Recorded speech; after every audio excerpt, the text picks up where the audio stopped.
Hello everyone, welcome to another Team Aretuza interview from here in Warsaw for Gwent Challenger 5. I am joined now by someone I've been wanting to interview for a very long time. I'm very excited. Who is it? I'm joined by the wonderful McBEARD. Thank you for taking some time out of your schedule. Well, thank you very much for having me. It's really cool to be on the other side of an interview. Yeah, I bet. In the Gwent space, especially. So I love being on other people's shows. And this is a show. This looks great. I think this is a really cool setup. More of a studio than I've ever offered anybody on my show. So this is really good. And yeah, I had a little bit of time today to weave this in. Thank we very much appreciate it. We'll just jump straight in to the questions then. So you, of all of the casters, have been doing this from literal day one. You were in Gwent Challenger 1 all of those months and months and months ago, all the way up to now. You could say it years. Yeah, well, years yeah, ago. it is years at this point. Yeah. Each event, not just challenges, each open, each challenger has been a developing game every single time that we've sat down. And it's not just the game that has changed, but it's the way that it's been presented and the way that it's been shown to the audience as well. What is it like for you, as the only person to have been there every single time, to see that? Well, I mean, I think that as far as the casters, we all have experience with like the ever-changing game. And I also want to say that a lot of it has to do with like, you have to like grasp the fundamentals of what isn't changing. A lot of the time, like what has changed, what I've had to forget is like vastly more than what I've had to remember at any given time. So oftentimes it's just not getting caught by a silly mistake. Usually when you're watching or casting a high-level game, you're not going to see those mistakes, so you're not going to get caught up in any mistake because it's not going to happen live on screen. But a lot of the time it's just, you know, fundamentally, especially with Homecoming and Vintage Gwent, you know, relearning what passing means, relearning what the coin means with the new tactical advantage. That was probably the biggest thing, and sometimes I feel like I'm still struggling with it. I mean, there's only been two tournaments. One tournament. One tournament so since far. Homecoming. Two expansions. Two expansions. One tournament. Yeah. We'll get onto that a little bit later, but I can imagine it's still, maybe when you sit down to work with Gwent in this capacity, it still feels very new as it did in October, November when Homecoming came out, in a way. It does. I mean, what doesn't change is like the seat, you know, the being at the events, like that's always the same. So the nostalgia is like, I remember being here last time, but the memories of the games are very murky because they're so wildly different. Like, I'll never forget Consume Monsters, but everything else fades. Fair enough. And what about the game itself and the way that it's been changing since Gwent Challenger 1, like, does this position offer a different perspective on why those changes happened, or even the fact that they did happen? Do you maybe feel differently to people who just sit down and play the game because of what you do at this level? I mean, I don't think it has much to do with what I do at the level I do it. I think that whenever we sit down and look at the game, after it changes, we have to kind of like reason out why they maybe made those changes. And with Homecoming, they put the tactical advantage on the board. Now there's a hand limit. The hand limit was a big one, and we all had to understand now. Okay, so what does passing mean now? What is the pace of the game? Really, it's the pace of the game, and the same tricks don't work. But I think I realized why they changed it. Sorry, your question was about why those changes were made. I think the pace of the game is better. I really didn't like open passing. Casting open passing felt like it really wasn't supposed to be a 3-round game. As the game has evolved, round 2 pushes become more realistic because certain decks are vulnerable to it. Now we see action in rounds 1, 2, and 3 regular. And I think that is probably the biggest upgrade to casting and playing, knowing that there are some games that aren't going to be coming down to pass, here comes the long 3-round. Because it really takes away from some of the, you know, the charm of having 3 rounds in a round, like in a single game. Yeah, that's really interesting to think about, actually. This might be a difficult one, considering you just said that the memories are a little bit murky. Give me an go anyway.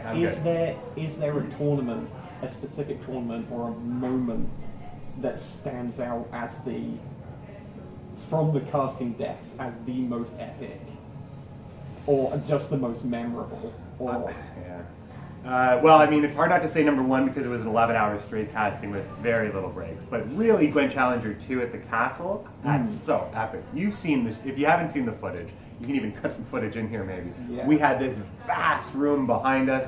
It was like we were these 3 like teeny tiny people in this gigantic room. You've got like celebrities hosting the game downstairs. They're playing in an even bigger room downstairs. They've got the stained glass windows shining in on them with the giant Nausicaa Brigade. You made painting. me feel so nostalgic just It's talking just about there was it. so much happening at that event. Also, it was it was a really hyped time. Like Twitch drops just happened, and I remember Ash was streaming for like thousands of people at the time. It was a crazy game. Yeah. Sorry, it was a crazy time in the game, and it's really hard to like not say that one is the answer. Yeah. They're all really good though in their own way.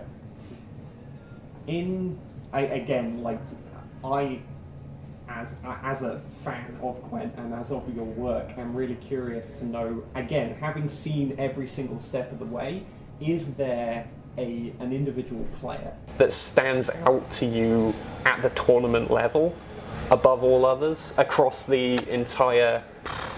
Was there one player that was particularly interesting to cast because of a certain reason, or just their level of play was so good that you couldn't help but be blown away by it? Well, this is a really tough one because obviously a lot of players have a lot of really cool things to offer the game. Like you can say Coleman is really hard not to say he's one of the best players in the game just by his win rate and his constant playing. But when we're talking about tournament choices, like the players in there, I think Freddy Babes stands out as one of the better players to be casting the game. Mm-hmm. First of all, he brings some weird stuff every now and then. He brings Ale when no one's running Ale and Radovid. He's bringing that Erika's Tempo Swarm in Challenger 3. I talked about how I can't remember things, but I actually have a really good memory about some of these things. And of course, his fight with Radu Andrada at the Open, where he almost lost, and he was acting like just losing years of his life. It was just, I didn't actually cast that game. You're talking about casting. I watched that game, but it's just another example of Freddy being very exciting to watch. Mm-hmm. He brings stuff that makes you go, oh, I wonder how that works. Is that really the best thing that he could have brought? And then he maybe wins with it, and now there's a whole new conversation that no one was having. I think I have to give it to Freddy. Okay. Even though there's been lots of players that I've enjoyed casting with, hanging out with, watching play, they're all fantastic. I mean, Adzakot's been around since like one of the really far beginning. Tailbot way back in Gwent Slam, great to hang out with. I feel like I'm not giving. I want to say everybody's name. That's totally fine. Yeah. It's a totally fine answer. I think the other thing that stands out to me as a fan, you of all of the casters stand out as one of the most, if not the most, flavorful when you do your work. And every my time, guy was pretty flavorful. He was. That doesn't take away from what you achieve after game after game. And that's actually the question for me when I sit and watch. All of the excitement and all of the energy you bring every single time you sit down at that desk. Is it difficult to do that time and time again, or do you? How does that work? It has been difficult on some events. It's like streaming. You invite all these people into your house on a regular basis, and they get to see you like in your chair in your life. On the casting desk, you're on, right? You're on. It's not quite as matter of fact. Sometimes things aren't going well when you stream. Sometimes things aren't going well when you cast. Things can be happening on a personal level. In general, though, I don't have that hard of a time bringing that energy because this is my dream job. And every time I walk into the CD Projekt Red studio or wherever we're having Challenger, in the past, I mean, I just start jumping up and down. I'm just like ready to go. And the best way I've ever been able to channel any of my emotions is through speaking, yelling, loud noises. Yeah. So thankfully it's just something that just for my personality, for my way of working, what I like to do, what I think I'm okay at, it all just kind of comes together when I sit down at that desk, and it's just a great place for me to be in. Awesome. That was a very mental answer. That sounds weird when I say it like that. It's all I was mental. talking about the mental aspect of things. One thing I didn't appreciate until Open 8, when I basically locked myself in a room to write a breakdown article over the course of all 2 days. One thing I didn't appreciate is just how long these tournaments actually are. Oh, they're long, for the people involved. Is it a physical challenge to keep yourself up I know you get breaks, but is it difficult? Is it difficult to keep coming back, particularly because you are always the part of the pairing to do the final as well? So True. You're going to the very end. Yeah, we get the extra game. It's sometimes in the middle of like a mirror in the finals, I might feel the weight of time and like the distance. Obviously, we're fighting jet lag sometimes, but for the most part, I just think about the people who are watching it. Like, it's just, again, I got to bring it back to streaming. Somebody could have just walked in the door, somebody could have just walked into the stream and they're getting their very first taste, they're just catching up, they're late, they want to understand what's going on. If I'm down for that game, it could cast a shadow over the entire round for a lot of people. Yeah. Anybody coming in for these long games. So game 3, maybe it's a little bit low energy. 500 people could have come into the stream at that time, so you have to really think about how do you keep it interesting. And there are some games that are just lost. The players have lost those games. They lost those games 5 turns ago. We just got to think about stuff to talk about, and sometimes it's difficult, but usually it's just keeping talking. Just keep talking all the time.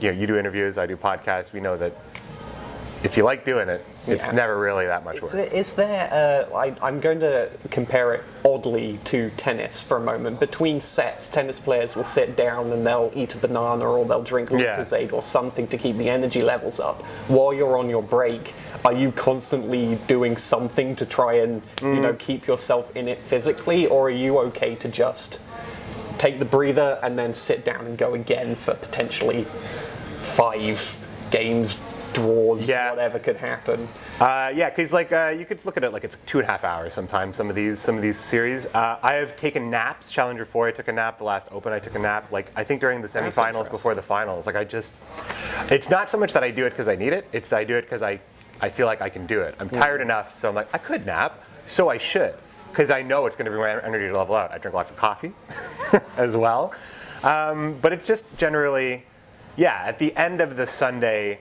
we're very tired. It's true. And but it's just, it's work. It's work. We're all very excited. And if I'm not excited, then it's a hard job to do. Awesome. Right? Yeah. Of course, you're not just a Gwent Masters caster. You are also the Northern Realms ambassador. I am. And for how long have you been doing that now? Has that been since Homecoming or even before? This ambassador program, there were 2, and I wasn't part of the first one. This one, it's a good question, because there hasn't been a lot of actual things to do. The Gwent Partners program came shortly after that, so there were the Gwent Partners, and then there were the ambassadors. But it's more of a fun title. We had a lot of consultation with the starter decks. Yeah. Want to make sure that we were making sure that the best parts of the faction were being shown to new players. So I wanted to make sure that there was really exciting cards in the starter pack, and a good selection of all the mechanics without being a bunch of stuff that doesn't make any sense.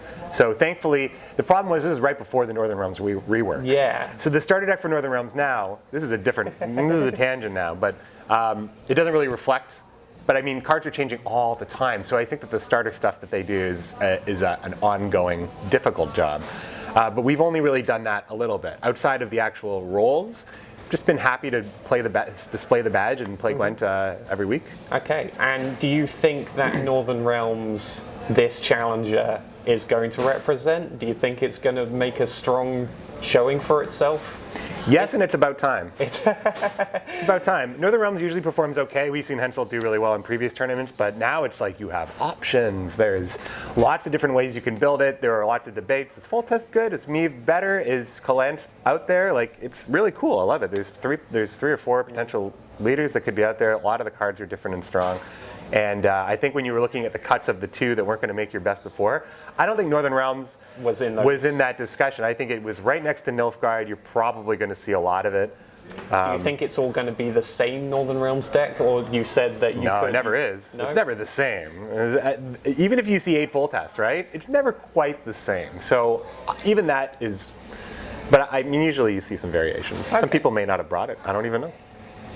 On that, it's a difficult question to answer, I know, because these 8 players, they all deserve to be here. They're all good. I know what this one is. Okay. Who do you think is going to take this Challenger ring, in your expert opinion? It's just a guess, though, right? It's just a complete guess. It's because I can't possibly say what insider knowledge that you have. Well, even with the insider knowledge, it's still the matchups, the brackets. Like it's all random. But I mean, I think based on, from the players themselves, we've seen Freddie, we've seen Tailbot, and we've seen DeMorcus all walk away with a challenger ring. So I think it's easy to say that any of them could get it. I think Coleman. You think I think Coleman could do it this time. I think that he's never stopped, right? He never took a break, he never stopped, he's always been playing. The only way Coleman has ever lost in these tournaments is if the matchups didn't favor him, and they were just almost unwinnable, with the exception of Challenger 2, which was his first appearance where he did make a misplay. I have a hard time thinking of any other ones that he made. I think Coleman can do it. I think he's been playing long enough, he's good enough that he deserves a championship of some kind, and this is a big one. And he's a monster, right? He was the consume master. We would get the monster ring on Coleman, we'll see. But obviously anybody can take it, right? Anybody can take it. There are certainly chances. Okay. Oh, he did win an Open. Coleman did win an Open. That's correct. Sorry for that. He did win an Open. He did win an Open. He hasn't won a Challenger Nope, yet. he hasn't. Time will tell. Time will tell. I would consider myself a second generation content creator for Gwent, because I came in with my content for Homecoming. Again, having been in for so long yourself, you were there right at the start, not just as a Masters caster, but that allowed you a platform yourself. Has that changed? Has the way you make content changed over time? How has the process been over the last 3 years? Absolutely. I mean, I didn't even start thinking about, I started with the podcast, Commander's Gwent podcast, in September of 2016. But I didn't really think about making content until the Nilfgaard release, where I actually started my YouTube channel. These days, it's been mostly YouTube. Because I find that there's the most growth there, and I like cutting videos. It's more interesting for me. People get to see me react, actually get to see me play the game. But the following for the podcast is it's really what started me. I don't think anybody would have known who I am at all if I didn't make the podcast, if I didn't cast like those early games over Skype on my stream. So I have a lot of love for every content creator and all the content that they make. The journey we take, though, it's like the podcast I've been doing less and less of. It's like a child I don't want to see to go to high school. Like I find it's hard for me to have time for it all the time, but I just can't let it go because it's like the catalyst to me doing anything at all. So I love podcasting. I love just having a mic in front of me and talking, as you can tell by this interview. And these days, though, content really feels like YouTube and streaming is just like probably the best way to get out there, get people to know you. Don't sacrifice quality for quantity. I think that there's a lot of people that just cut. But people really want to see you take the time. And I think that I've heard that in volumes over my work. I imagine other people hear the same thing.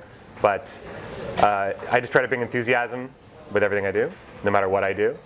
And Gwent's just been the only thing I've ever really worked on. So a lot of people branch out and stuff, but it's just purely Gwent stuff. And it's been good to me. Is there anything else that you would consider branching out into? Oh, yeah. I play lots of other games, if you don't know, believe it or not. But I mean, if it came down to it, if there was an opportunity that presented itself, or if there was a need to branch out, if I ever felt the requirement to, I've been playing, auto battlers are really cool. I've played a lot of MOBAs in the past, so like getting into those auto battlers is really easy. I know what all the cards do, all the pieces do. I play Magic the Gathering, paper and online, arena specifically, so transitioning into there. The thing is, I don't play any of those games at a high level, whereas Gwent, I do. Yeah. So skill is a huge thing when it comes to content creation, and a reason why people might want to watch a person play is that they can bring a fresh look to a high level. So that takes a lot of time.